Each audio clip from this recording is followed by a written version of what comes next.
Donc le thème de la prévention est important. On fait 2 tables rondes autour de ce thème. Je vais appeler les participants à la première table ronde. Donc je vais appeler Marie-Paul Masseron à venir ici. Laurence Rodriguez, Arnaud Bubec et Hervé Servi. Comme vous voulez.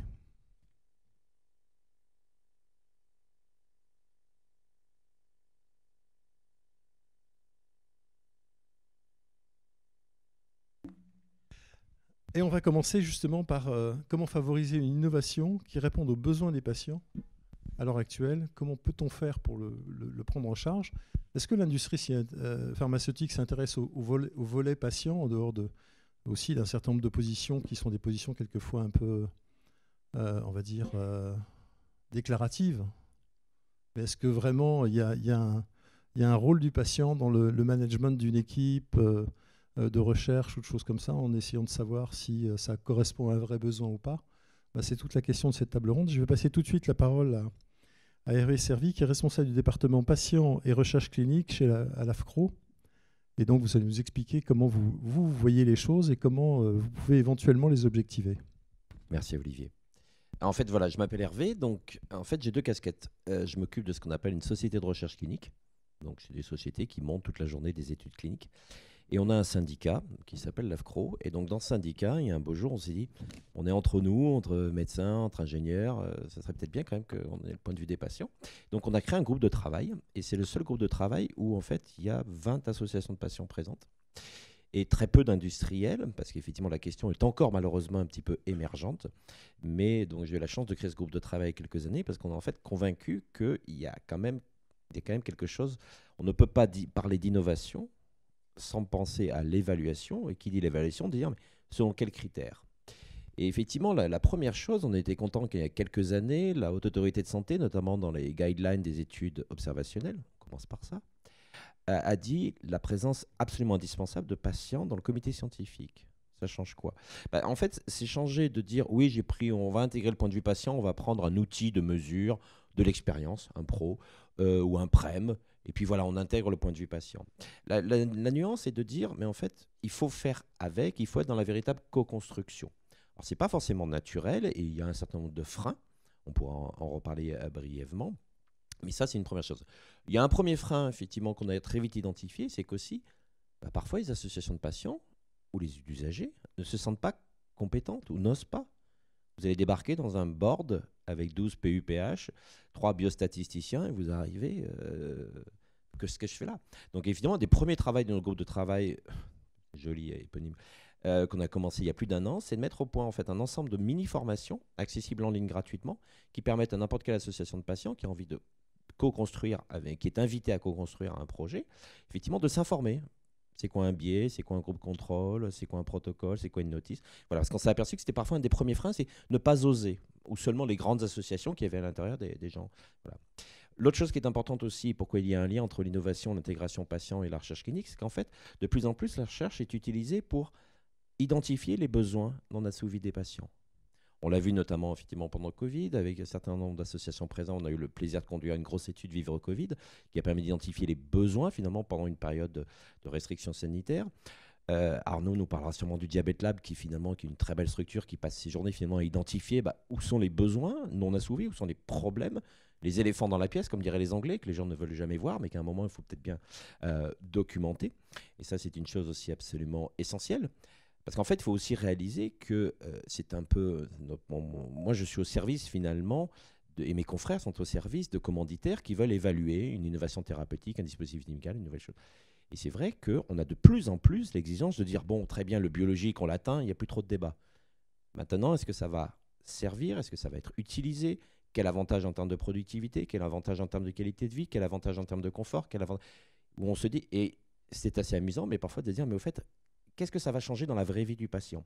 Et c'est vrai que c'est le troisième point. C'est vrai qu'on a découvert un peu naïvement il y a quelques années qu'il n'y avait pas que la biostat, qu'il n'y avait pas que la médecine, qu'il y avait aussi d'autres métiers qui deviennent passionnants dans ce domaine-là, qui s'appelle la sociologie. Et c'est un choix, vous allez croire que je travaille pour le Diabète Lab, c'était un choix très, très avant-gardiste de dire, en fait, il y a un métier qui sait écouter des gens, en tirer, entre guillemets, un petit peu les points saillants, arriver à la saturation, diraient certains, et puis à la fin de le restituer. Ce qui n'empêche pas après de passer dans une démarche où on va vérifier sur 300, 400, 1000 personnes si le phénomène se reproduit bien. Mais c'est un métier effectivement qui est de plus en plus utilisé, et même en recherche clinique, c'est vrai qu'on commence à avoir des études où on dit, là c'est pas clair.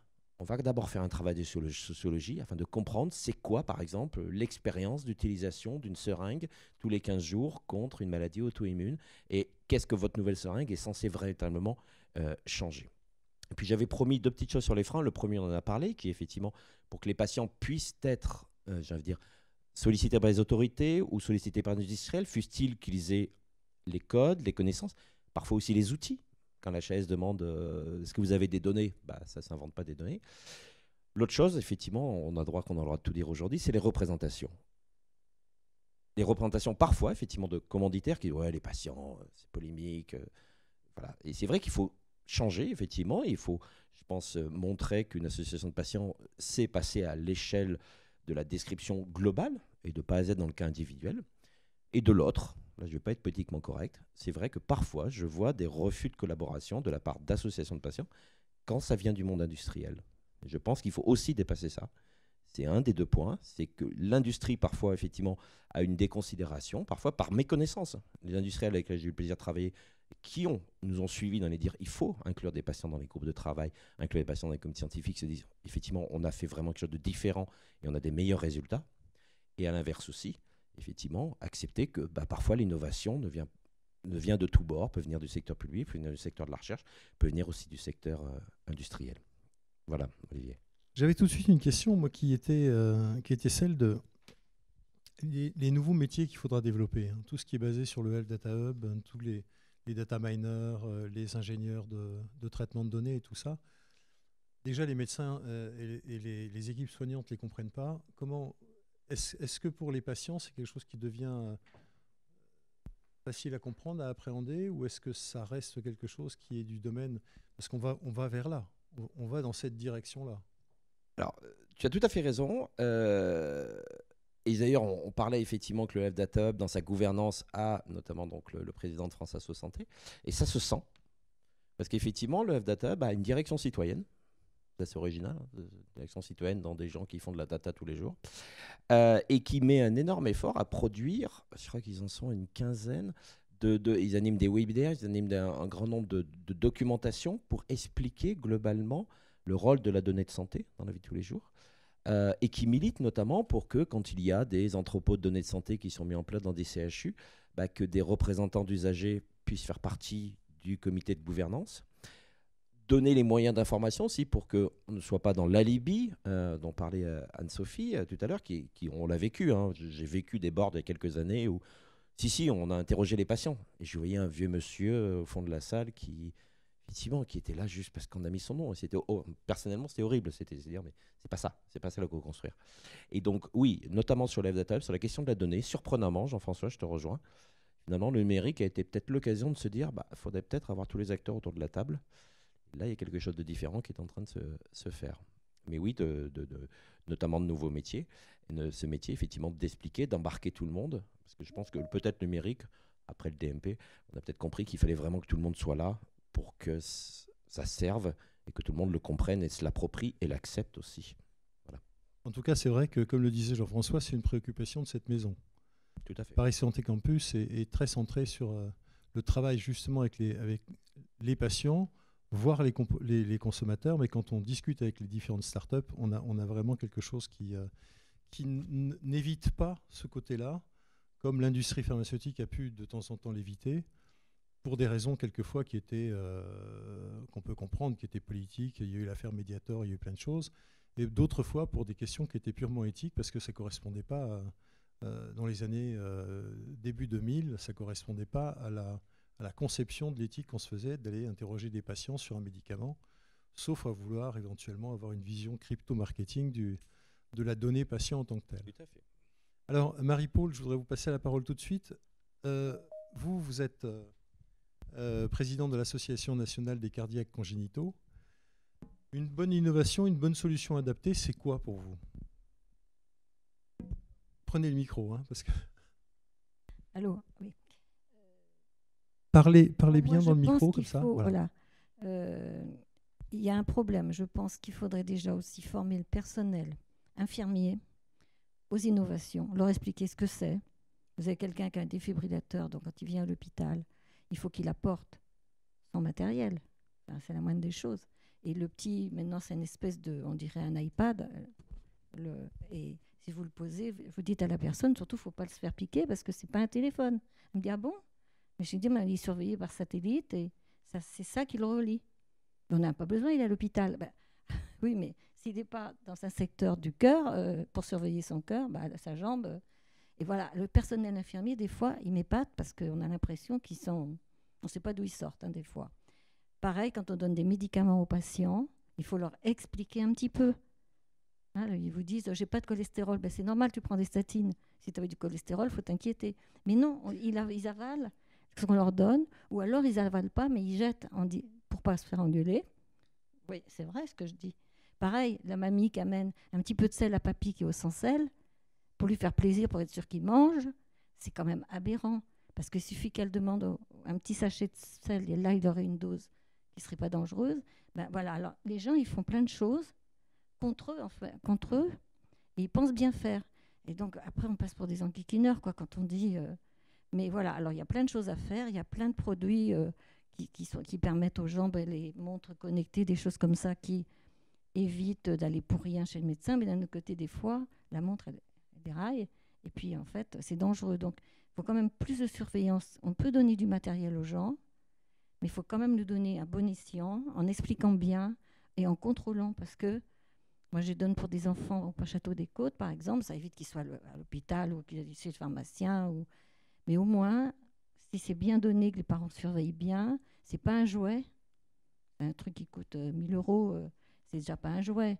Mais il y a des gens, ils ne se rendent pas compte, ils pensent que c'est un gadget. Alors, il y a ceux qui pensent qu'au contraire, c'est du sérieux. Alors là, ceux-là, on ne peut pas non plus leur faire entendre raison. Alors, c'est bien parce que le progrès fait plein de choses. Pareil, nous, les cardiaques congénitaux, les enfants, et c'est 1 sur 100. Donc, personne dans sa vie ne va pas en rencontrer. Et c'est la première cause de mortalité infantile, toujours. Mais quand même, il y a beaucoup de progrès. On tient compte de plein de choses, quoi. Pareil, les parents, nous, on faisait des réflexions sur nos bébés. On nous disait, écoutez, c'est son cœur, le reste. Maintenant, ils se sont rendus compte que c'est neuro et qu'un bébé cardiaque a les mêmes problèmes qu'un grand prima. Mais avant que tout le monde se mette autour de la table et se mette à travailler ensemble, et c'est dans l'intérêt de tout le monde, c'est du bébé, des médecins qui le prennent en charge, etc. Donc il y a beaucoup, beaucoup de travail pour tout le monde, mais il faut aussi que les gens se sentent impliqués et puis qu'on leur donne les moyens de le faire, quoi. Les infirmières, maintenant, elles font des DU de plein de choses. Ça rend service aux médecins, hein, si on fait un halter, un machin.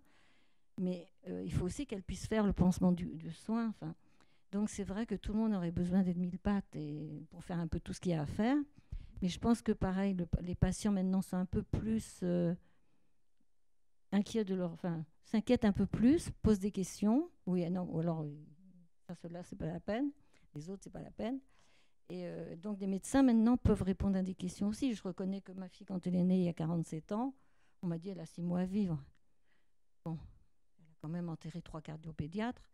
Elle a quand même sa tombe qui l'attend depuis 40 ans. Mais bon, je veux dire là, mais parce que je sais, j'en voulais aux médecins, je disais, mais ils racontent n'importe quoi.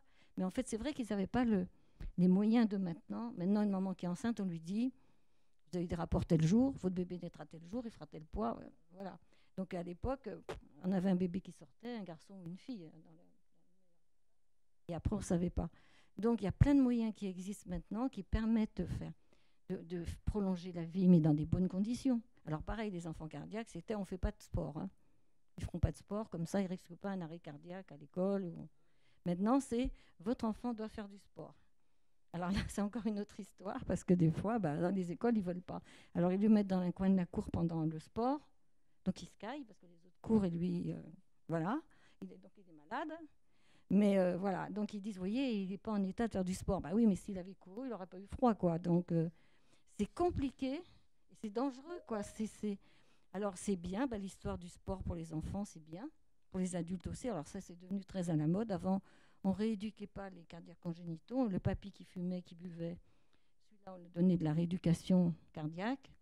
Mais les congénitaux, Hein. Donc maintenant, c'est venu à la mode. Mais c'est difficile maintenant pour avoir des centres où il y a de la place.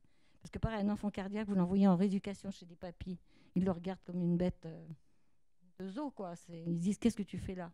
Or, en fait, si, ça permet, s'il est pris en charge petit, justement, de se mettre dans des bonnes conditions, pas se mettre en danger. Donc, il y a du boulot. Et les progrès, c'est super, quoi. Le fait aussi qu'on peut... Moi, j'ai appelé mon cardiologue pour avoir un rendez-vous parce que j'ai un grave problème de tension. Sa secrétaire m'a donné rendez-vous pour le 22 février. Je lui ai dit, écoutez, je serai morte. Hein. Le 22 février, c'est pas la peine de mettre mon nom. Elle m'a appelé la semaine après. 15 janvier. Je lui ai dit, je serai morte aussi. Comment vous... Elle me dit, il n'y a pas de place. Ben, je lui ai dit, je fais comment? Mon traitement, je le prends toute seule. Enfin, vous voyez, donc il a fallu que j'insiste en disant, mettez un petit mot à votre cardiologue en demandant qu'il m'appelle, que je lui explique. Parce que je ne vais pas bien. Donc, et je sens bien que c'est ma tension. Donc, mais je ne vais pas prendre des médicaments toute seule. Je veux pas. Mon médecin traitant m'a donné un médicament en me disant, théoriquement, ça devrait baisser. Vous voyez, bon, mais je ne suis pas cardiologue, donc lui non plus. Donc, je voulais juste un avis en disant, qu'est-ce que je fais? Est-ce que je prends ça? Quand est-ce qu'on peut se voir? Et vous voyez, mais donc, le problème, si les gens n'insistent pas, moi, je vois, j'ai une amie là, qui attend une greffe de cœur. Elle était très malade la semaine avant. Je lui ai dit, ça, c'est le Covid, tu tousses, tu as tous les symptômes. Donc, elle a appelé l'hôpital en disant, je ne vais pas bien. Mais c'est sûr qu'il ne faut pas qu'elle aille en service de cardiologie si on suppose qu'elle a le Covid. Mais elle ne peut pas aller aux urgences non plus. Et elle est chez elle en train de mourir dans son lit en attendant que ça passe le Covid. Non, mais on marche sur la tête. Hein. Alors justement, ces questions, là, il y a beaucoup, dans ce que vous racontez, il y a beaucoup de choses qui tiennent du domaine des représentations. Moi, je pense. Comment une association de patients ou un collectif comme Pensons Patients peut exprimer justement, peut contribuer à casser ces représentations ou du moins à partager une même sémantique, une même dialectique avec des médecins, avec des équipes soignantes hospitalières et tout ça? Est-ce qu'il faut être plus intrusif dans les CRUC? Est-ce qu'il faut être plus les CRUC, c'est les comités d'usagers dans les... Si ça n'a pas changé d'acronyme depuis, parce que CDU. Hein CDU, ça va. Oui, voilà, parce que ça a pu changer, mais je suis resté à la génération de l'acronyme d'avant, donc... Mais quelle est l'action que vous pouvez éventuellement mener pour faire en sorte qu'on arrive à aplanir ces difficultés de représentation entre intergénérationnels, entre professionnels de santé, et ainsi de suite? C'est pas simple parce que tout le monde est débordé au niveau du temps, et soit les patients. Avant, les patients, ils ne pouvaient pas travailler, donc ils ne travaillaient pas, ils étaient plus disponibles. Maintenant, ils travaillent, ils font des enfants, enfin, ils vivent comme tout le monde parce qu'ils vont mieux. Résultat, on a moins de bénévoles, par exemple. C'est une denrée rare. Ou alors, ils sont devenus très vieux, donc les pauvres, il faut aussi leur laisser un petit peu de temps de se balader et de faire des voyages. Et en définitive, on a du mal à être représenté. Mais je crois qu'il faut qu'on se représente, par exemple, comme avec Philippe. Bon, bah, si on va avec son association, on est une masse. Il ne faut pas qu'on aille en petits groupes. Je pense une personne va pas défendre va défendre le beefsteak d'une personne. Une association d'une association. Si on va regrouper, je pense que c'est ça qu'on a besoin, d'être ensemble, exactement. Parce qu'on a tous les mêmes problèmes. Puis tout le monde, alors, dans la chance, tout le monde a un cœur. Et nous, si on n'a plus de cœur, il n'y a plus de vie. C'est difficile. Ouais, hein, voilà. Donc, c'est ça. Et mais les gens avancent en âge. Et même les cardiaques congénitaux, maintenant, ils sont opérés vraiment de plus en plus jeunes et ça va bien. Mais en vieillissant, ils sont comme tout le monde, quoi. Le cholestérol, l'hypertension, enfin, ils ont les mêmes soucis que les autres. Et on le garde dans la truc congénitaux, mais en fait, ils sont comme tout le monde. Et des fois, ils passent à travers certaines choses.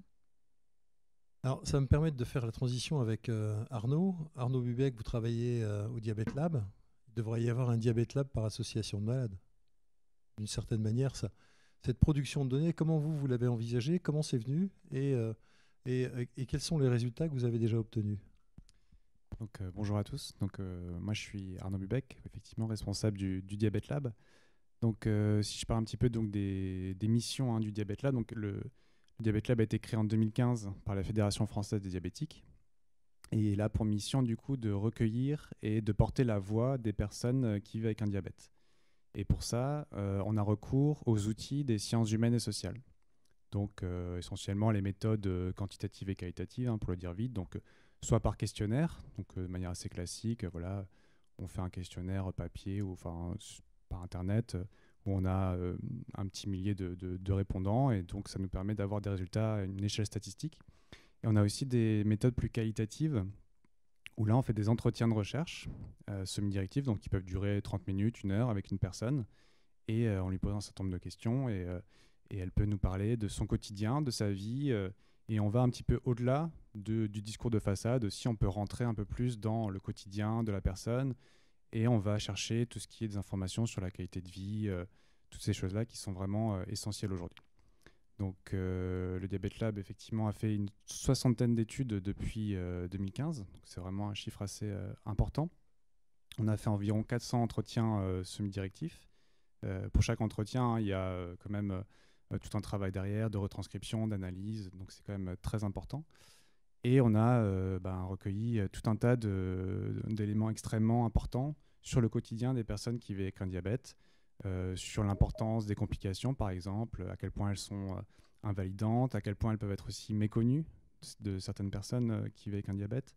On a des informations sur les dispositifs médicaux, puisque l'innovation, c'est pas une fin en soi, c'est pas parce qu'on a un acteur issu de l'industrie ou autre qui nous dit ça c'est très innovant que ça va avoir un vrai impact dans le quotidien des personnes qui ont une pathologie. Donc il y a une innovation aussi à avoir par rapport à ça, en fait, par rapport à leur quotidien. Si je prends l'exemple, par exemple, des boucles fermées hybrides, donc qui sont des pompes avec un capteur intégré, donc qui injectent de façon semi-automatique l'insuline pour le diabète, c'est une vraie innovation de rupture, donc ça c'est clair. Nous on a fait beaucoup d'études là-dessus, on a vu que ça améliorait le quotidien des personnes, que ça améliorait leur qualité de vie, leur sommeil, tout un tas de dimensions. Et malgré ça, il y a encore quelques questions qui restent par rapport à ça, parce que ça reste un dispositif avec des algorithmes intégrés qui demandent une certaine gestion encore, un certain travail autour de ça. Ça a un impact aussi sur la relation qu'on peut avoir avec la maladie. Enfin, il y a d'autres questions qui émergent que nous, on peut aller chercher aussi en interrogeant les personnes qui utilisent ce dispositif. Et ça ouvre aussi d'autres questions, puisque nous, en fait, le Diabète Lab, donc on est intégré à la fédération, qui est une association de patients, et qui a du coup pour objectif de défendre les patients, mais dans leur ensemble. Pas uniquement les patients les plus motivés, les plus engagés, on va dire les CSP+, ceux qui appartiennent à des catégories socioprofessionnelles un peu supérieures, qui ont les moyens de s'exprimer, qui font partie des bons réseaux, etc. Une association de patients doit défendre tous les patients dans leur intégralité. Donc les outils des sciences humaines et sociales permettent aussi d'avoir conscience de la nécessité d'aller chercher les personnes qui sont le plus éloignées du soin, qui ont des difficultés en ce qu'on appelle la littératie en santé, c'est-à-dire les capacités de compréhension et d'utilisation des données médicales et scientifiques. Et donc, nous, à travers les outils des sciences humaines et sociales, on va aussi chercher ces personnes-là pour voir aussi si l'innovation, elle répond à tous les besoins. Parce que les besoins, si on reprend les 4 cases de Neil, c'est différents mondes sociaux, en fait. C'est le monde politique, le monde de l'économie, de l'industrie pharmaceutique, le monde médical. Chacun construit le problème à sa façon. Mais est-ce que ça couvre vraiment les besoins des personnes concernées ? La question est toujours ouverte, en fait. Parce que qui peut savoir vraiment quels sont les besoins réels des personnes diabétiques qui vivent dans des sites HLM, qui vivent à la campagne, éloignés de tout un tas de centres de soins, dans des déserts médicaux.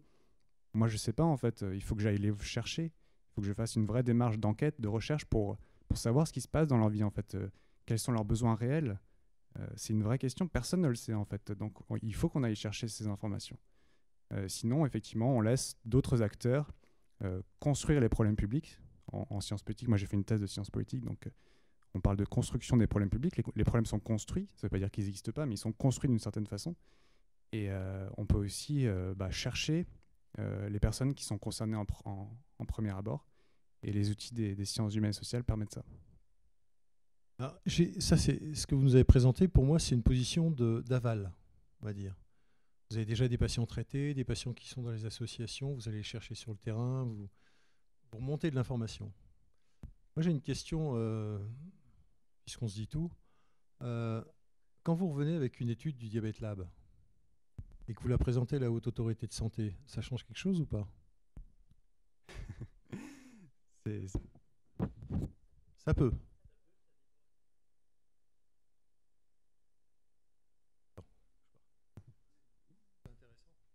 Excusez-moi d'intervenir comme ça peut ou pas.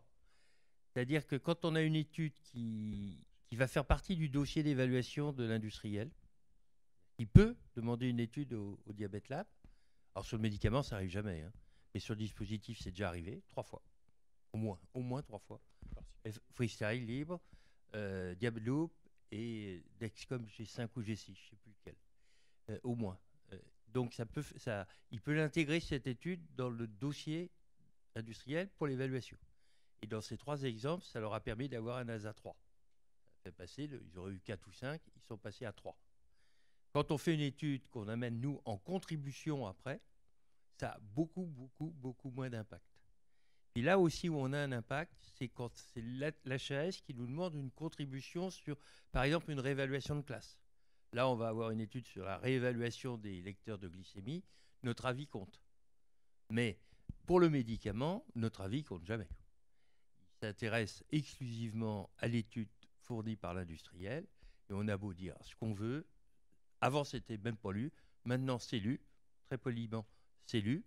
Mais ça n'influence jamais. Et c'est une des revendications qu'on a présentées à l'HAS. Pourtant, même pour le médicament, c'est vraiment dommage parce qu'il y a aussi des représentations sociales qui sont associées aux médicaments. Donc, les sciences humaines et sociales ont aussi un mot à dire là-dessus. Sur l'insuline, par exemple, il y a tout un tas de représentations qui sont véhiculées par le corps médical, par exemple, ou par les patients qui circulent entre tous les acteurs et qu'on peut analyser, qu'on peut objectiver, sur lesquels on peut après revenir en disant bah, attention, là, il y a un message qui induit des comportements qui sont problématiques.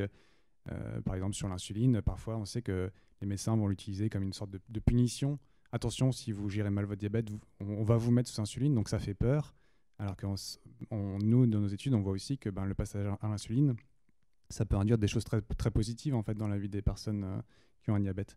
Donc, il y a ça, mais effectivement, c'est beaucoup, ça peut être en aval. L'idéal, ça serait évidemment de pouvoir intervenir en amont, d'être intégré à tous les processus de création des dispositifs médicaux dès le début, pour éviter aussi de perdre du temps, parce que si on peut dès le départ avoir cette conscience aussi de prendre en compte tous les profils de patients qui peuvent exister, tous les problèmes de littératie qu'il peut y avoir, les différents contextes de vie, les références qu'ils peuvent avoir, et peut-être qu'on peut gagner beaucoup de temps, qu'on peut aussi trouver les bons mots pour parler, qu'on peut faire un design plus intelligent de certains dispositifs médicaux au niveau des systèmes d'alarme, des choses comme ça, de leur discrétion par exemple. On sait qu'il y a des dispositifs médicaux, il y a certaines personnes qui ont un diabète qui ne veulent pas que ça se sache.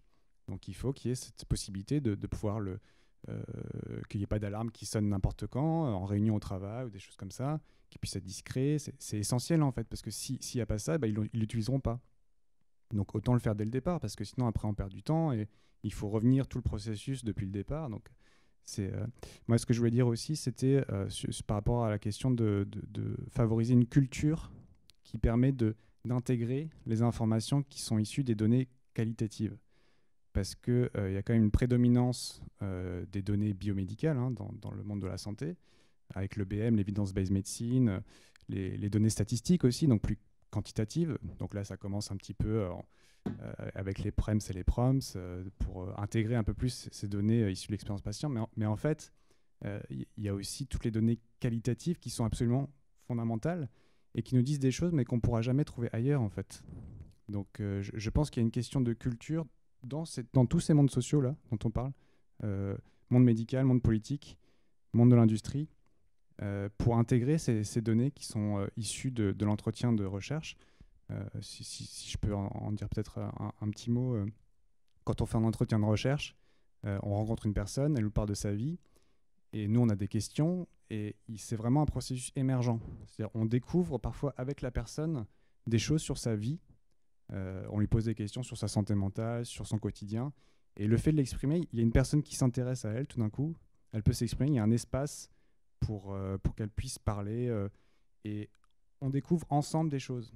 Et c'est un processus qui est vraiment très intéressant. Et il y a des choses vraiment fondamentales. Enfin, je pourrais en donner quelques exemples si vous voulez, mais qu'on ne peut pas trouver ailleurs, en fait. Et qui nous font comprendre leur expérience de vie, vraiment. Donc, Alors, toutes ces données, je crois me souvenir, puisqu'on se parle très directement, je crois me souvenir d'une lettre de cadrage faite par un ministre de la Santé qui est devenu après porte-parole du gouvernement sur la crise de la Covid. Il s'appelait Olivier Véran, qui avait fait une lettre à la Haute Autorité de Santé pour lui demander de prendre en compte l'intégralité des méthodes d'évaluation des produits de santé en intégrant des PREM, des PROM, un certain nombre d'autres protocoles d'études. Ça a avancé, ça, ou pas ? Parce que, en fin de compte, moi, quand on est, par exemple, interrogé sur des dossiers d'accès au marché, donc on passe forcément par le dossier, la note d'intérêt thérapeutique, tout ce qui ne rentre pas dans la méthodologie actuelle de la HAS, c'est-à-dire le dogme tel qu'il est établi dans le document fondamental, la Bible, il y a un côté très religieux, je trouve, dans la Haute Autorité de Santé, avec ses représentations. Mais ça, c'est sorti du dossier, ça sert à rien. Quand on lit les sténotypies en particulier, moi je suis assez étonné de voir que ça commence toujours par y a-t-il eu un questionnaire rempli par une association ? Oui, non, pof, on passe au suivant. Et simplement, c'est pour savoir s'il y a eu un questionnaire et une participation des patients. Donc, comment on va faire ? Comment on va trouver avec Pensons Patient en particulier une possibilité de faire intégrer ces données à l'intérieur des dossiers d'évaluation et puis de la pratique médicale ? Et j'aimerais bien d'ailleurs questionner Laurence là-dessus, en particulier par le rôle. Est-ce que le rôle de l'industrie, qui est énormément producteur d'études cliniques, qui le fait souvent en France, parce qu'en France, on a plutôt en particulier dans les maladies rares, on a plutôt grâce aux 3 plans nationaux de maladies rares, on a plutôt des filières d'organisation de la recherche qui sont d'excellente qualité. On a des liens entre les associations de malades et les académiques qui sont également de bonne qualité. Donc la recherche est facilitée. On espère que dans le PNMR 4, donc le plan national maladie rare numéro 4, ça sera encore plus développé. Mais dans ce cas-là, il faudra mettre une revendication au plan national maladie rare pour faire en sorte que les données des patients soient intégrées. Qu'est-ce que répondrait l'industrie à ça ? C'est notre chasse gardée ou c'est... Bien, déjà, bonjour et puis merci de cette invitation. Donc moi, je suis Laurence Rodriguez, je suis l'ex-directrice générale de Genesight Biologics et je suis membre du collectif Orphan Organisation 7 qu'on appelle dans notre jargon 007. Donc 007, c'est un collectif d'entreprises du médicament qui a la particularité en fait, de regrouper des industriels qui portent une innovation et qui sont des structures émergentes, donc on va dire de jeunes structures, et qui portent une innovation. Donc innovation, pour moi, va de pair avec la véritable innovation, c'est la réponse à un besoin médical non couvert. Donc c'est nécessairement avoir entendu les patients préalablement et arriver avec une solution thérapeutique qui va répondre à ces besoins. Alors, peut-être parce que moi, je suis de bonne humeur aujourd'hui, je ne suis pas trop fatiguée et qu'il fait beau. J'avais juste envie de revenir quand même sur des choses qui, pour moi, ont quand même évolué. C'est vrai qu'on a dressé depuis tout à l'heure un tableau qui est assez sombre, ou en tout cas sur lequel on est très critique. Je suis moi-même critique par certains aspects, on va y revenir, mais en 20 ans, parce qu'on a beaucoup parlé de cette loi Kouchner, pour les plus vieux d'entre nous qui ont connu un avant ou juste pendant et après, la parole du patient est quand même mieux, plus entendue. Alors c'est très perfectible et j'entends déjà d'ici vos commentaires, mais voilà, le patient aujourd'hui ose quand même discuter la décision médicale. Le patient est aujourd'hui... Alors, intégré, on a parlé tout à l'heure d'alibi, mais en tout cas, il a une place faites par le législateur et l'administration dans nos organisations. Et il y a des choses quand même qui sont importantes, alors qui sont certes pas bien utilisées, perfectibles, mais voilà, il y a eu quand même des avancées intéressantes et importantes. Voilà, représentation des usagers dans des commissions comme celle de la HAS ou du CESP, c'est important. Le fait qu'une association de patients puisse contribuer à l'évaluation d'un médicament, c'est important. Alors, ta question, Olivier, c'était de se dire, est-ce qu'aujourd'hui, ces données sont prises en considération ? Il y a effectivement beaucoup de choses qui sont à travailler et à confirmer. Mais je veux dire, la coquille, le cadre existe. C'est à nous de remplir cette coquille. Et c'est un travail de longue haleine. Et on s'associe pleinement aux associations de patients. D'ailleurs, dans notre domaine des maladies rares, on est obligé. C'est ce que j'appelle souvent en blaguant un mal nécessaire, mais on doit travailler ensemble. Sinon, les choses n'avancent pas. Donc, ça veut dire quoi ? Ça veut dire qu'il faut qu'on arrive à améliorer un certain nombre de choses. Et par exemple, je vais vous donner un exemple très très simple. La contribution patient, donc depuis, je crois que c'est depuis 2016, la HAS publie la liste des médicaments pour lesquels une contribution patient va être importante et demandée. Alors, quand on est une grosse association, on a peut-être un système de veille sur cette liste qui est publiée régulièrement. Quand on est une toute petite association, on peut découvrir la veille au soir qu'il faut une contribution.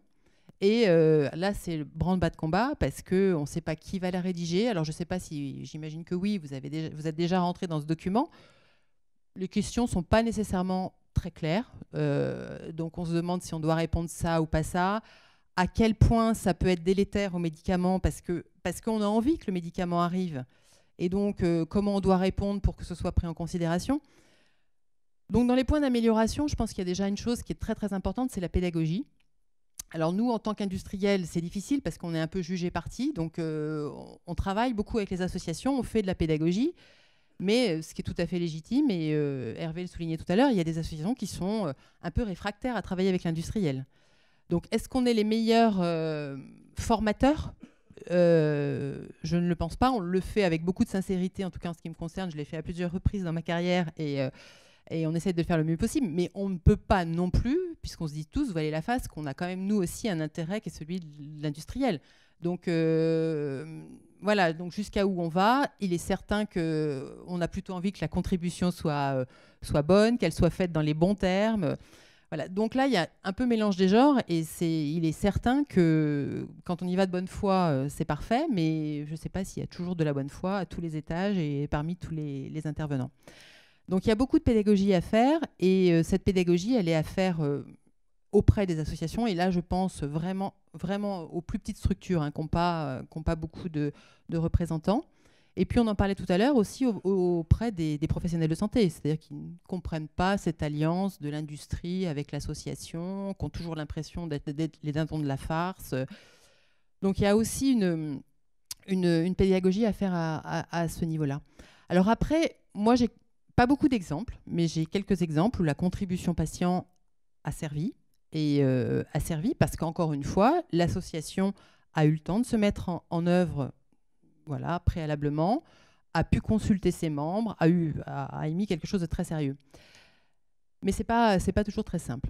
L'autre point, c'est à quoi... alors, on nous demande, nous, en tant qu'industriels, d'amender nos dossiers avec des données de qualité de vie, des données... Alors maintenant, si vous présentez un dossier à l'ACT dans lequel il n'y a pas de qualité de vie, c'est compliqué. Bon, pour finalement... s'entendre dire que c'est de l'exploratoire ou un critère secondaire et que finalement, bon, c'est pas mal, mais on est confronté là à des critères qui sont ceux de sciences beaucoup plus lourdes et celles de la donnée chiffrée, de la démonstration statistique. Et quand vous arrivez avec des données de qualité de vie, alors a fortiori dans les maladies rares où des fois vous avez des données sur 20 patients, ce qui est énorme pour certaines maladies rares, Mais voilà, quand vous arrivez en commission de CT avec témoignage de 20 patients, on vous dit, bon, bah, c'est 20 histoires de chasse, votre affaire. Là. Enfin, on ne nous lit pas comme ça, parce qu'on ne le dit pas aussi franchement, mais on comprend bien dans les scénotypiques, ça relève de ça.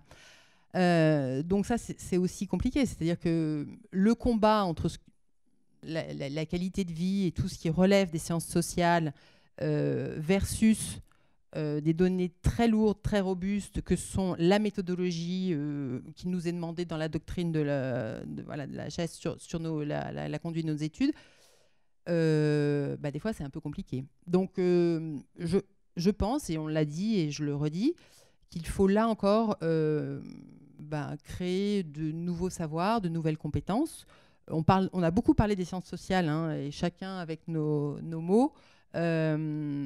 On en manque aujourd'hui. On manque aujourd'hui de professionnels de ces sciences sociales. Nous, industriels, on a souvent des profils scientifiques. On n'est pas non plus très, très à l'aise avec ces données. Donc, il faut qu'on arrive à se familiariser avec ça. Il y a des pays dans lesquels c'est beaucoup plus prégnant et beaucoup plus présent dans l'évaluation. Il n'y a aucune raison qu'en France, on n'y arrive pas à le faire. Et puis, enfin, le dernier propos, c'est de l'organisation de l'industriel. On en a un petit peu parlé. Je pense qu'il faut que nous aussi, on s'inscrive dans cette sollicitation du patient et de l'association de patients, non pas uniquement au moment de l'évaluation et de l'inscription, mais sur tout le cycle de vie du médicament. C'est-à-dire qu'on peut s'être trompé sur le développement d'un dosage, d'un packaging. Donc le suivi long terme de l'utilisation du médicament est fondamental. La pharmacovigilance est fondamentale. Donc ça veut dire qu'il faut aussi là qu'on éduque les patients à déclarer les effets.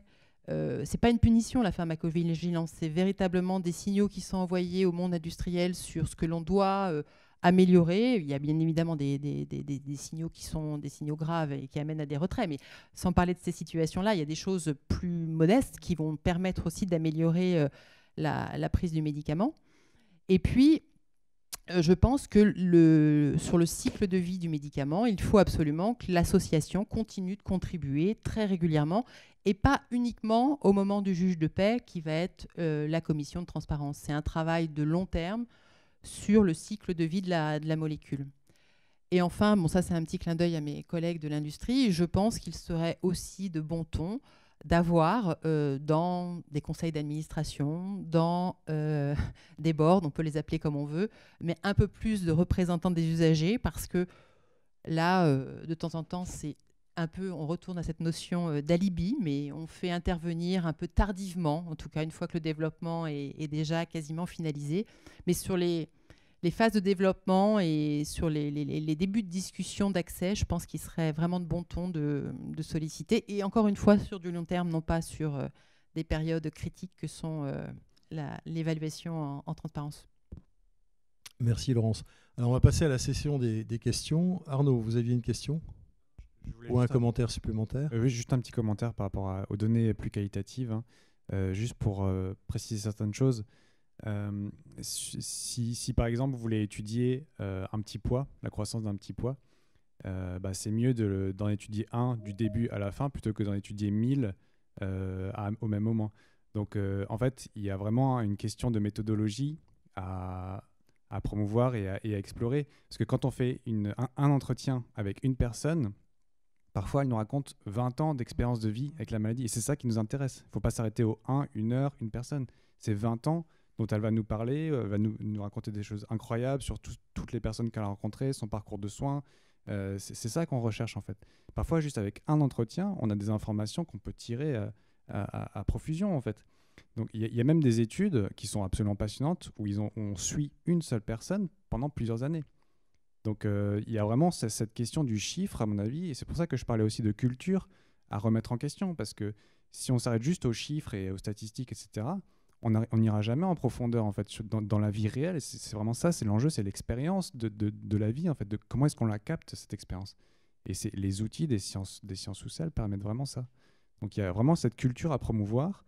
Il y a une méthodologie aussi, il y a un travail de pédagogie offert autour de ça, pour dire vraiment que c'est pertinent, c'est validé par toute une littérature scientifique qui existe. Et voilà. C'était juste pour apporter un complément par rapport à... Tout à fait. Alors, il y a des questions dans la salle. Je sais qu'il y a André qui voulait poser une question. Parlez dans le micro, présentez-vous, parce qu'il y a toutes les personnes qui sont sur le...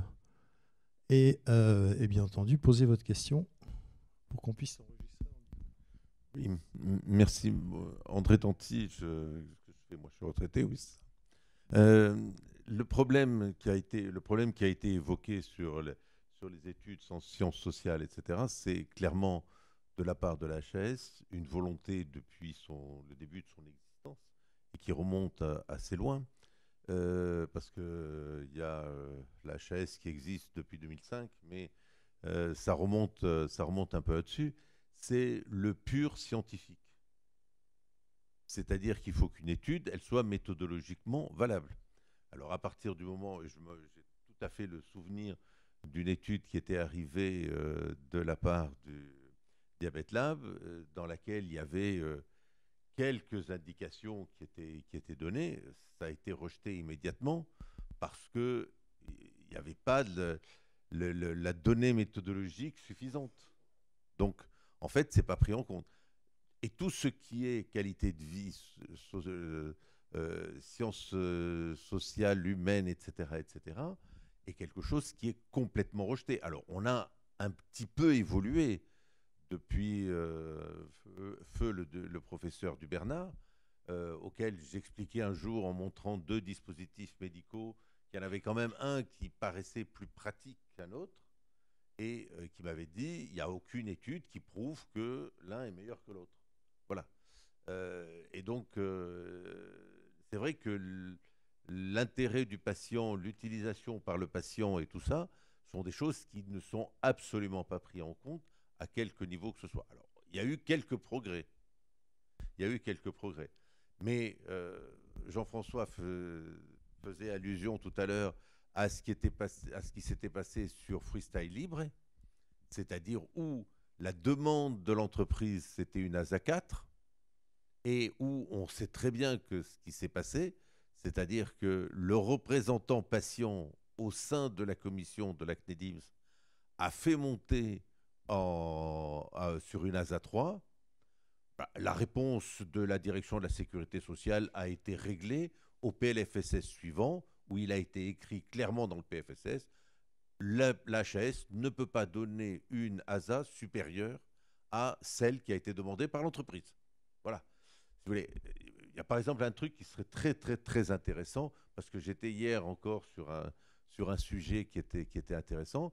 Ça consisterait à prendre depuis 10 ans toutes les bonnes intentions qui ont été mises dans le PLFSS, où on nous en met des tartines chaque année, et qui n'ont jamais eu de réalisation. Alors, on parle actuellement de l'activité adaptée. Je rappelle que c'est un PLFSS pour 2013, sauf erreur de ma part, qui avait dit qu'il fallait avait demandé à la HAS de faire une expérience sur la dialyse péritonéale à domicile. Ça fait 10 ans, on en est au 11e PLFSS depuis. J'ai été hier dans une entreprise qui fait du reconditionnement de dispositifs médicaux. Eh bien, ils sont là, les pauvres, ils ont mis en place toute une structure et ils sont en train de faire des choses. Et il n'y a rien qui suit la décision qui a été prise il y a 2 ans ou 3 ans dans le PLFSS que dorénavant, il faudrait qu'il y ait une place qui soit adoptée là-dessus. Et je prends cet exemple. La première chose qui se passe, c'est que quand ils demandent à acheter des pièces chez le fabricant refuse de leur vendre des pièces. Voilà. Alors on pourrait trouver plein de trucs comme ça, où on a fait des grandes intentions dans le PLFSS, où on a donné des indications, où on a mis des possibilités qui existent, et on a des structures qui, à côté de ça, bloquent totalement tout ce qui peut se passer. Et entre le premier, la taille sur les dispositifs médicaux, que je connais mieux que les autres, il y a à peu près 15 ans, du nombre d'articles qui existaient dans le Code de la sécurité sociale, il devait y en avoir, disons, 2 pages à peu près, ou 3 pages sur les dispositifs médicaux. On doit en être à 30 aujourd'hui. Donc, je veux dire, c'est de la folie furieuse de ce point de vue-là. Et ce que vous disiez, Olivier, tout à l'heure sur l'affaire des hôpitaux, et je me tairai après ça, j'ai chopé la dernière, juste avant qu'elle ne parte, la présidente de la commission des affaires sociales du Sénat, et je lui ai dit ce qu'il faudrait que vous fassiez pour mieux comprendre les raisons pour lesquelles on vous demande de rajouter de l'argent à l'hôpital sans que vous sachiez pourquoi, à quoi ça sert de le rajouter. Faites une chose, prenez, il y a 20 ans, je ne demande pas de remonter à Antéchrist, prenez il y a 20 ans une photographie de qui était dans les lits d'hôpitaux à cette époque-là et regardez où sont les patients qui ont ces pathologies aujourd'hui. Je crois qu'il ne doit plus en rester un seul. Mais bon, on a rajouté des lits dans les hôpitaux parce que c'est nécessaire. Voilà, j'ai à peu près dit tout ce que je voulais dire. Mais sur ce problème des évaluations et la prise en compte de tout ce qui est l'intérêt du patient, la facilité pour le patient, des points comme l'alarme qui sonne, qui est trop bruyante, ou la pompe qui est plutôt, enfin, qui passe plus inaperçue, et tout ça n'intéresse personne. Voilà, n'intéresse personne, et il n'y a aucun dispositif. La raison en est très simple, c'est que un jour j'ai dit, mais vous avez un comité d'experts. Oui, c'était un peu au CPS. Donc, vous avez une quinzaine de personnes qui sont des scientifiques, enfin des gens qui ont quelques expertises, et il était très très clair qu'on ne donne aucune évaluation à dire d'experts. Même quand les choses sont évidentes. Voilà.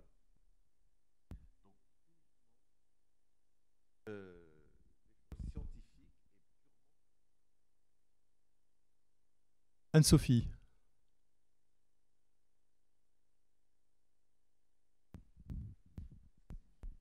Je veux juste compléter, parler tout à l'heure de compétences d'experts et scientifiques. Je l'entends parfaitement. Ceci étant, avec ma petite expérience de patient, quand on va dans les sociétés savantes, quand on travaille avec les uns et les autres, il n'y a rien de péjoratif à ce que je vais dire. On a des techniciens en face de nous. Qui vit la pathologie? Qui connaît le mieux la pathologie que le patient? Et que tant qu'on n'aura pas réuni tout ça, on n'avancera pas. Comment on travaille avec une CNP, justement? Un collège national professionnel? Est-ce que c'est facile, quand on est une association de malades, de faire valoir son expérience patient à une CNP? Là, je parle d'un point de vue très particulier, puisque je suis cardiologue et j'étais président du syndicat, donc je suis invité. Nous avons été invités très récemment avec Philippe par le syndicat national, mais à ma connaissance, à moins que Philippe, toi tu aies déjà été invité par le CNP, on n'est pas invité par le CNP. Je suis invité avec la Société francophone du diabète, siégé au bureau même avec eux, écoute, mais pas le CNP. Le CNP, c'est un organisme très professionnel. Par contre, la Société savante, alors je ne sais pas pour la cardio, pour la diabéto, oui, ils nous ont incorporés au bureau. Ils nous ont juste demandé de participer à la rédaction de leur livre blanc l'année dernière. C'est-à-dire, on a juste fait des commentaires. Alliance du Cœur était partenaire, était annoncé dans le recueil où il y avait justement les CNP, les sociétés savantes et tout ce qui était de la cardiologie. Pour compléter, grâce au travail qui a été fait depuis des années par la fédération, nous sommes relecteurs systématiquement de leurs recommandations. Et tout ce qui concerne donc l'expérience patient qui est dans leurs recommandations, nos avis sont inclus dedans. Mais je crois que c'est exceptionnel, ça. Je crois que ça s'est passé dans les années SIDA. Et depuis, terminé. Vous vouliez poser une question? Oui, alors je suis Christophe Clément Cotus. En fait, j'anime un groupe de réflexion au sein de Numéum, qui est le syndicat des industries numériques, sur comment transformer le système de santé à horizon 2035, sachant que la nouvelle stratégie de santé nous explique que le système va droit dans le mur et dit qu'il est à bout de souffle et obsolète, donc il faut le changer. Et alors j'étais venu ici parce que nous, on veut s'appuyer sur une méthodologie qu'on appelle la santé populationnelle, qui a 3 objectifs: améliorer la santé de la population, améliorer l'expérience patient et au meilleur coût pour la société. Et j'espérais avoir finalement un cahier d'exigence sur c'est quoi l'expérience patient. Et question, est-ce que vous ne pensez pas que vous auriez un intérêt déjà à vous réunir à toutes les associations de patients, faire le plus grand dénominateur commun de quels sont vos besoins, et puis d'en faire un cahier des charges. Au moins qu'on puisse proposer à des industriels numériques, c'est quoi l'expérience patient et comment. Parce que là, bon, il y a le problème des diabétiques, le problème des cardiaques, le problème, et puis chacun est plus important que l'autre. Donc, c'est quoi le plus grand dénominateur commun et qu'est-ce qui fait qu'on va pouvoir répondre à une expérience patient. Voilà. Sachant que si on part sur les volumes, donc si on prend qu'il y a 25% de la population qui se considère en mauvaise santé, on a voilà, quelques millions de personnes à traiter. Jean-François, là-dessus. En tant que même représentant de France Asso Santé aussi.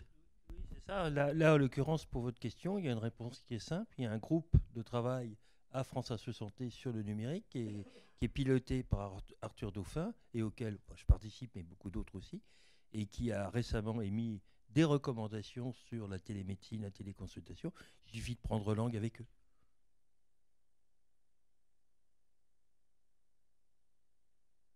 Oui, non, mais on a travaillé là-dessus. Prenez contact avec Arthur Dauphin et vous aurez des interlocuteurs. Et il suffit de demander. Si vous voulez ces coordonnées, éventuellement, on vous les envoie. Olivier ? C'est pas compliqué. Une question ? En fait, je voulais un petit peu m'associer, c'est vrai, parce que je trouve que le positivisme, mais au sens noble du terme, de Laurence était utile, parce que je pense qu'on a beaucoup parlé de, effectivement, l'intégration ou l'acceptabilité de l'expérience patient, notamment dans une logique d'évaluation par Saint-Omer HS. Mais il y a autre chose dans la vraie vie. C'est vrai que, je peux le dire, il y a certaines... Alors, c'est pas très équitable, mais dans certaines aires thérapeutiques, il y a une compétitivité féroce entre fabricants. Et je vous jure que là, l'expérience patient les intéresse énormément. Là où je vois que les choses bougent le plus, c'est quand effectivement, en gros, ils sont 5 fabricants d'un DM qui, en gros, fait la même chose. On va le dire franchement. Mais oui, les manières de le faire sont un peu différentes. Il y en a un, il faut le changer, le produit tous les 7 jours, l'autre tous les 5 jours, l'autre tous les 2 jours. Ça change le jeu. Et effectivement, c'est rembourser le même prix dans la LPP. Donc, ce n'est pas la question. Donc, finalement, là où je vois le plus d'innovation, je vais vous faire le moment libéral 30 secondes un peu, ou Darwin, c'est dire, finalement, c'est là où il y a parfois une féroce compétitivité. On a parlé de diabète, je travaille beaucoup dans les biosimilaires. Biosimilaires, c'est des copies de médicaments biologiques. Sur l'adalimumab, qui était à un moment le médicament qui coûtait le plus cher en total de remboursement en France, maintenant, je crois qu'ils sont 7. Voilà. Ils sont tous de l'adalimumab. Simplement qu'il y en a un qui a de la citrate, l'autre qui n'en a pas, l'autre qui a une aiguille 20G, l'autre qui a une aiguille 15G, l'autre qui a de la latex, l'autre qui n'a pas de latex. C'est là qu'on a personnellement fait les premiers projets où on a inclus 4 associations de patients pour dire, au fait, c'est quoi qui compte dans l'expérience de m'injecter? Parce qu'en fait, c'est un peu étrange, c'était jamais personne qui s'était posé la question. Mais c'est quoi? C'est la douleur? C'est la rougeur? C'est le fait de le mettre au frigo? C'est le fait que c'est quoi? Voilà. Donc c'est vrai que peut-être se dire, il y a aussi parfois des zones un peu de bonheur, en dehors de, effectivement, on aimerait que le service rendu soit valorisé d'un point de vue, mais il y a aussi d'autres zones où il y a des très belles innovations qui se font. Parce qu'à un moment, les industriels se disent, bon, on est en compétitivité, on ne va pas se battre sur le biologique parce que tout le monde l'atteint, on pourrait se battre sur quoi d'autre? Et là, je vois des très belles manières de co-construire. Une dernière parenthèse, c'est vrai qu'à un moment, vous avez parlé, mais je pense qu'on n'a pas assez parlé, des manques de moyens des associations. Et c'est vrai que j'ai fait quelques projets et quelques actions, une association américaine, c'est pas la même chose. Mais pourquoi? Mais on revient aux représentations. Ils sont beaucoup plus ouverts en financement. Ils n'ont aucun problème à recevoir de l'argent de plein de monde. Ils peuvent avoir des temps pleins, ils peuvent avoir des salariés. Ils ont une puissance. En fait, ils sont même plus craints que des sociétés savantes parce qu'ils ont une capacité à mobiliser des moyens sur des projets de recherche phénoménaux. Donc c'est vrai que c'est aussi cette question. C'est vrai qu'on a cette vieille habitude, pardonnez-moi l'expression, un peu d'association de patients, association de gens qui ont du temps à donner. Mais au bout d'un moment, ça ne se cale pas. Enfin, ça ne se cale pas. Voilà. Et dire, soit vous en faites un sacerdoce, soit vous êtes en ALD, ou soit... Non, enfin, à un moment, il faut bien... et peut-être qu'effectivement, s'interroger sur le financement, qui ne soit peut-être pas que public, et plus ouvert. Et j'y reviens à mes vieilles questions des représentations. Est-ce que pour une association de patients, faut-il être forcément dénué de tout lien avec l'industrie au sens large? Parce qu'effectivement, on ne pourra pas impliquer des patients ou solliciter si on n'a pas plus de moyens aussi des associations. On est bien d'accord. Est-ce qu'on a des questions qui... Une dame en bleu. Alors, il y a une dame en bleu, mais je voulais juste avant savoir s'il n'y avait pas des questions dans le chat. Non, il n'y en a pas. Très bien. Je vous signale que pour les biosimilaires, si ça se trouve, tous ces critères différenciants vont être supprimés cet après-midi, parce que l'amendement gouvernemental qui va passer de l'interchangeabilité, où là c'est très important, à la substitution, risque de faire très mal sur les biosimilaires. Je suis d'accord. Eve Desnoyers, je suis coordinatrice du centre spécialisé obésité Île-de-France Centre. J'avais une question justement sur les financements, puisqu'effectivement, c'est quand même un élément central pour lancer des initiatives. Le Diabète Lab, c'est très intéressant, c'est quelque chose qui n'a pas son égal pour l'obésité. Quels sont vos financements? C'est des financements publics, c'est des financements mixtes? Comment voilà. Donc, ouais, effectivement, c'est une question centrale. Donc, il peut y avoir différentes sources de financement. Essentiellement, ça va quand même être des acteurs privés issus de l'industrie, par exemple, qui vont nous contacter, qui vont créer typiquement justement un dispositif médical et qui vont nous demander en phase 3 ou alors quand c'est déjà sur le marché de faire une étude en fait, sur les usages de ce dispositif médical ou sur les représentations d'un médicament, d'un traitement, ou pour les laboratoires qui travaillent sur certaines complications, d'étudier l'impact du pied diabétique, par exemple, sur la qualité de vie, des choses comme ça. On peut avoir aussi certains financements publics, ou on peut avoir aussi des études qui viennent de la fédération elle-même. Donc on va se dégager du temps pour travailler sur un sujet qu'on estime important au niveau de la fédération, sur l'accompagnement par les bénévoles, par exemple, entre pairs, donc PAIRS. Donc ça peut être un des... Voilà. Mais essentiellement, quand même, il y a cette... les partenariats se font avec des acteurs privés, mais avec beaucoup d'exigences. Donc, et là, les sciences humaines et sociales nous protègent aussi, parce qu'on a notre éthique de chercheur, l'enquête nous amène vers des résultats, et où on dit, ce sont les résultats, on les présente, voilà. On ne connaît pas les résultats à l'avance, parce que certains acteurs, évidemment, veulent prouver l'efficacité de leur dispositif médical, et nous, on dit, nous, on sera guidés par ce que nous disent les personnes qu'on rencontre, quoi. Donc, ça nous permet aussi d'avoir cette posture un peu plus objective, justement. Voilà. Et je pourrais juste compléter, c'est vrai que parce que pour travailler pas mal avec le Diabète Lab, il y a aussi une obligation de publication. Là, beaucoup d'études du Diabète Lab sont publiées. Ça évite de dire les résultats sont pas bons, on n'en parlera jamais. C'est ballot. Ils publient énormément de leurs études, notamment dans les congrès assez francophones de diabète. Et effectivement, il y a aussi ce souhait, quand il y a une demande spécifique, d'essayer de la généraliser aussi.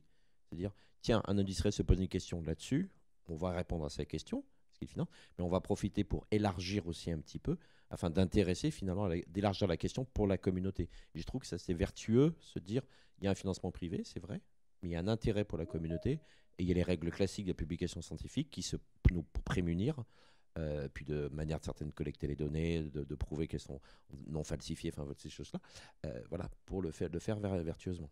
Pardon. Merci d'effectivement. Je veux simplement faire, avant de passer la parole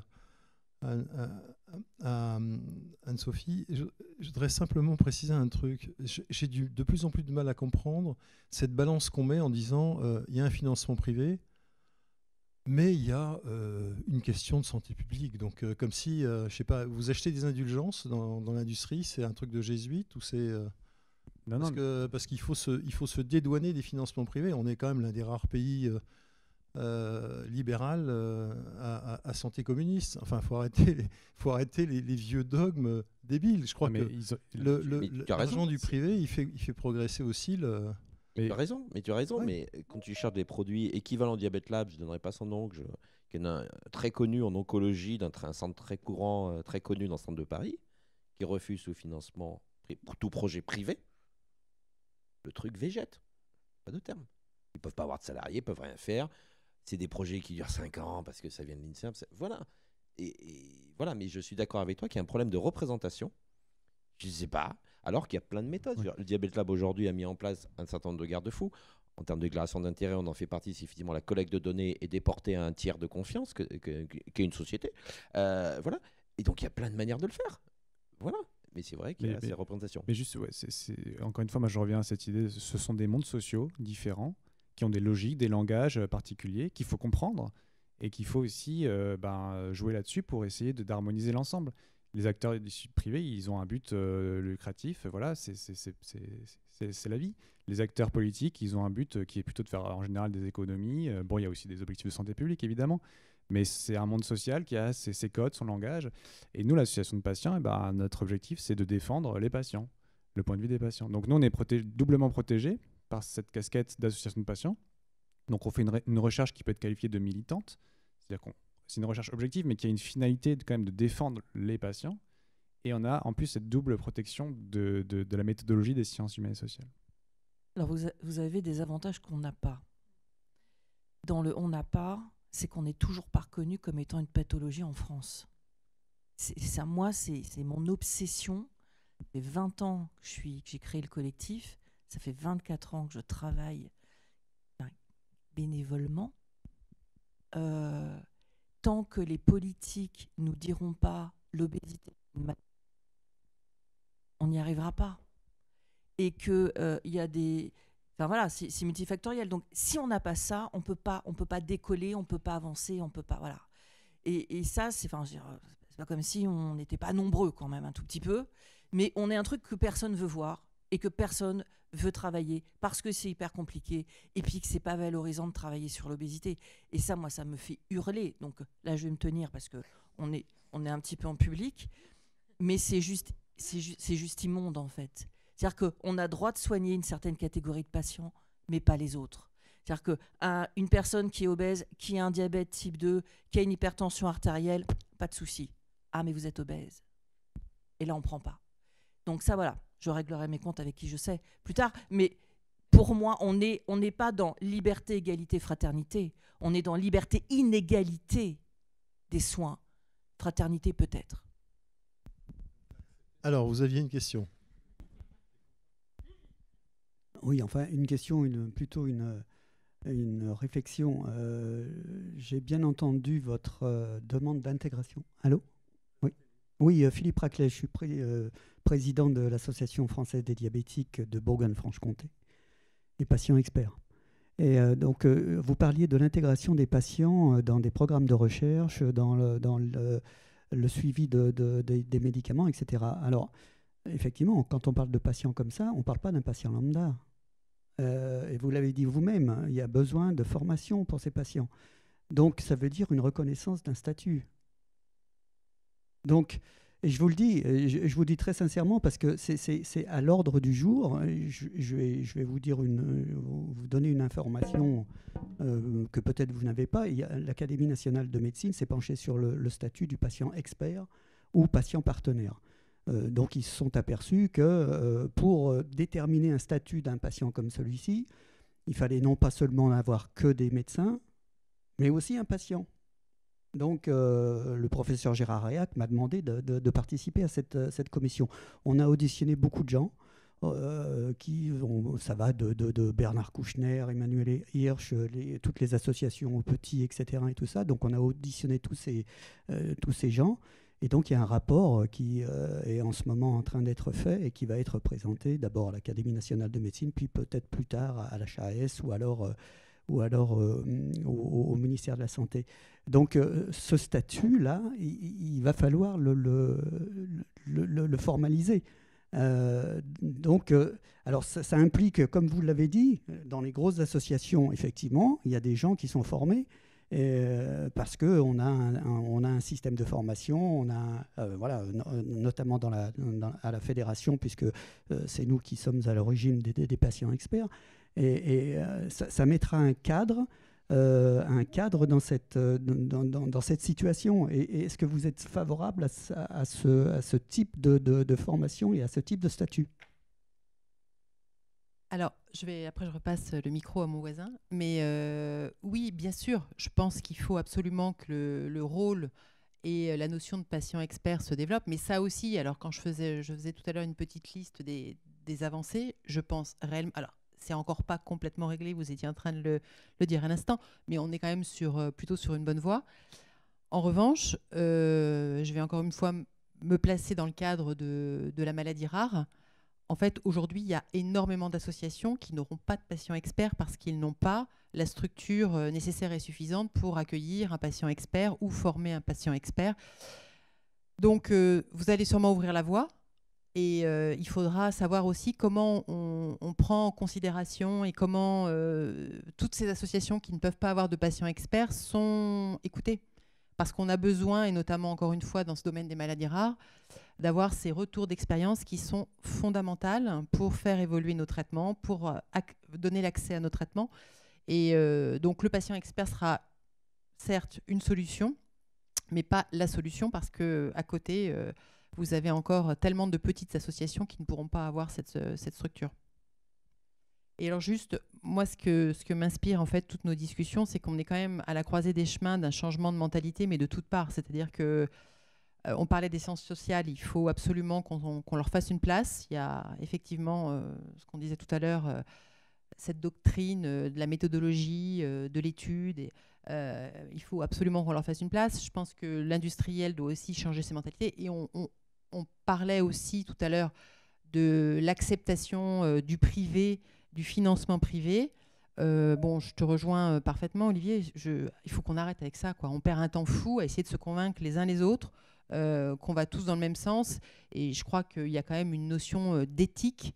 Et certes, il y a eu des scandales sanitaires qu'on connaît tous, mais on a tendance à pointer du doigt le scandale, mais il y a tellement de belles réalisations à côté qu'il se passe sans scandale et en gardant chacun ses responsabilités et la déontologie qui doit être la nôtre, quoi. Donc il faut arrêter de perdre du temps avec ces histoires de financement qui ne sont pas les bons et qui sont privés versus publics, c'est impensable. Oui, alors simplement, une chose, effectivement, patient expert, ça ne sera sûrement pas la dénomination qui sera retenue, mais sûrement patient partenaire. Voilà, donc voilà. Et d'autre part, les choses que vous venez de dire par rapport aux petites associations, etc., sur les formations ont été nommées. On se dirige plutôt vers une formation proposée par notamment les universités de patients, ou peut-être par des associations qui ont déjà une structure de formation dans lesquelles on pourrait peut-être former des patients d'autres associations ou d'autres... voilà, donc ce sont les pistes qui sont décidées, qui sont en vue. Ajouter quelque chose? Oui, tout à fait, pour dire que, bon, il y a le problème des patients experts, le statut du bénévolat, c'en est un. Mais là, le plus gros problème, c'est la viabilité des associations, vous l'avez dit, et donc la capacité financière des associations. Or, à côté du problème du bénévolat, il y a celui du financement des associations qui font que n'arrivent à financer des études et un certain nombre de choses de manière importante que des associations qui ont des financements qui le permettent. Or, il y a énormément d'associations qui n'ont pas les financements, les structures de financement qui permettent d'avoir des salariés, d'avoir des équipes. Parce que si la fédération peut faire tout ça, c'est parce qu'on a des salariés. Ce n'est pas nous, bénévoles, qui le faisons. C'est eux, c'est Arnaud, d'autres, des gens. Et donc, il y a un problème de financement. Or, bien sûr, il y a eu beaucoup de choses qui ont évolué depuis la loi du 4 mars 2004, mais du côté 2002, pardon. Mais sur le côté du financement, la seule chose qui a évolué, c'est le financement de France Asso Santé. Et les autres associations ne reçoivent aucun financement, même si elles sont agréées. On peut soumettre à des appels à projets, etc., mais qui là aussi demandent aux associations une grosse structure pour pouvoir y répondre, et celles qui n'ont pas de financement, qui n'ont pas de salariés, ne peuvent pas y répondre. Donc pour nous, le très gros problème actuellement, c'est aussi à côté du financement du statut du bénévolat. Après, comment il est financé, c'est une autre affaire, mais c'est celui de la viabilité des associations dont on a besoin et qu'il faut aider au-delà de ce qui est fait aujourd'hui. On arrive à la fin de la première table ronde et du temps. J'essaie de respecter les temps. Vous savez que chez Nils, c'est important. En tout cas, je retiens et je fais déjà une invitation pour un café Nils avec Gérard et vous, parce que je pense que le rapport que vous allez pondre pour l'Académie de médecine risque d'être passionnant. Et encore une fois, les académiciens sont des grands taquins. Et ils ont le temps de mettre en place des concepts quelquefois qui sont un peu tranchants et sur lesquels ils sont capables de casser des idées reçues et des dogmes.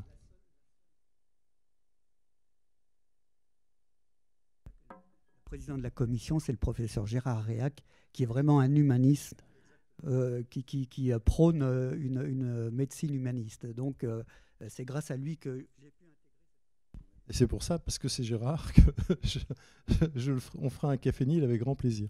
Voilà, on a le temps de prendre un café, on a un quart d'heure pour le faire.